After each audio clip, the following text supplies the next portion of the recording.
Les nouveaux contes d'Amadou Koumba de Bigaro Diop, présence africaine. S'il avait le ventre derrière lui, ce ventre le mettrait dans un trou.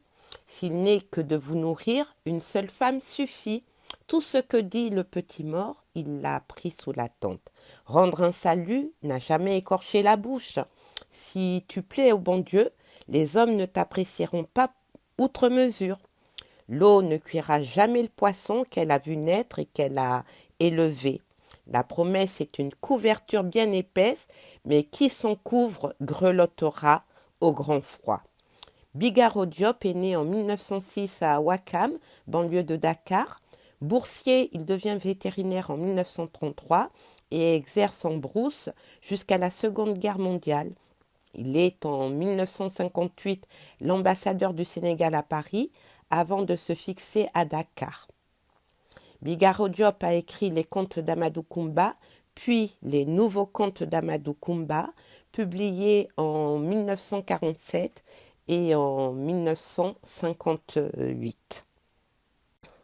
Il faut commencer par le dire, les contes que voici comprennent en réalité deux genres, le conte proprement dit et la fable. Le conte est un récit dont les héros sont des génies et des hommes et qui est sans portée morale.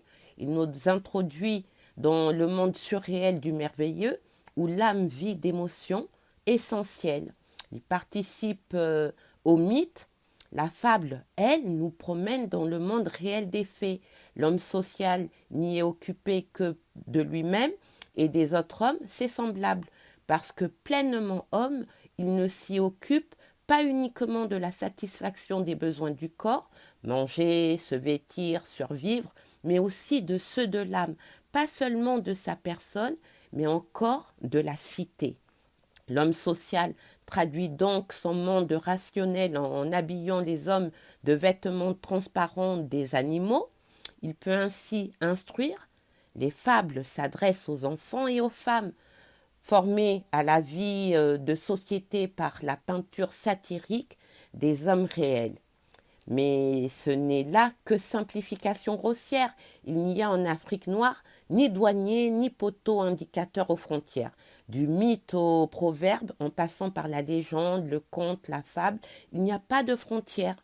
Nombreux sont les contes où, comme dans un jugement ou comme dans les deux gendres, les hommes tiennent un rôle non négligeable. On peut se demander, sans trouver de réponse satisfaisante, si ces récits sont contes ou fables.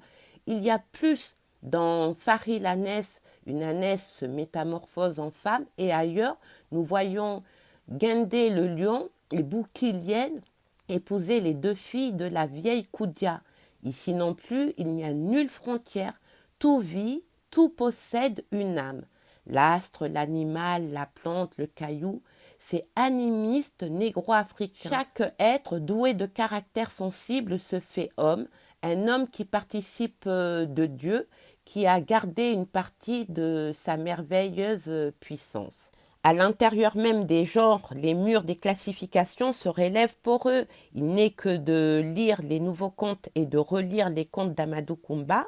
Si Samba de la nuit, Dof Diop et Petit Marie ne comportent pas de conclusion morale, encore n'en suis-je pas si sûr, il en est autrement des autres contes. Parmi ceux-ci, les uns, comme les légendes, donnent une explication surnaturelle d'une coutume ou d'un fait naturel.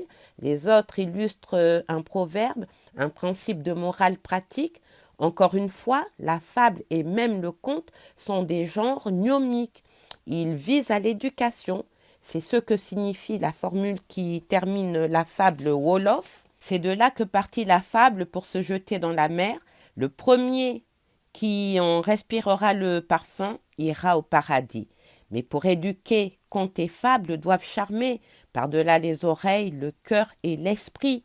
Cette double exigence est un caractère permanent de l'art négro-africain.